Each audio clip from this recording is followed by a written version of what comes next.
Я бы советовал выбирать. Хорошо? Да. А что в ГОСТе хорошего? В ГОСТе прописаны все основные показатели яйца, как и внешнее, так и внутреннее содержание. Вот, все соседи перешли на цифровое телевидение, а я даже любимую передачу нормально посмотреть не могу. Кстати, мне же давали номер горячей линии цифрового телевидения-то. Здесь видно, например, дата сортировки стоит на моей лекции. А, вот. Здесь еще и каждое яйцо промаркировано. Это вещества каротиноиды, например, такое вещество, как... Здравствуйте! Вас приветствует региональный консультационный центр по переходу на цифровое вещание. Алло, здравствуйте. Здравствуйте, Центр по переходу на цифровое вещание. Я хочу подключиться к цифровому телевидению. Вы можете мне помочь?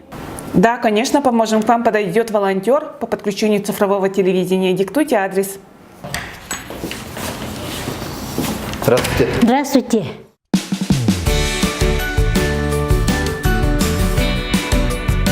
Открываем цифровую приставку.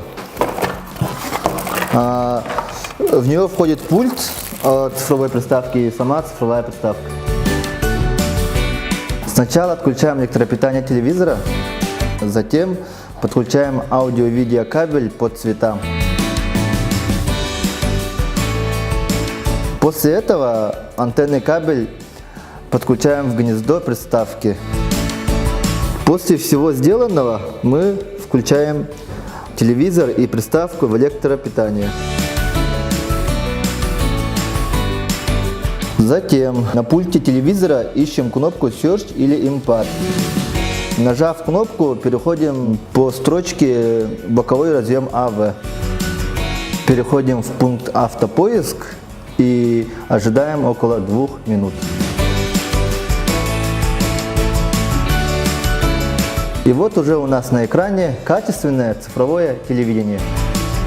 Ой, наконец-то у меня будет настоящее цифровое телевидение.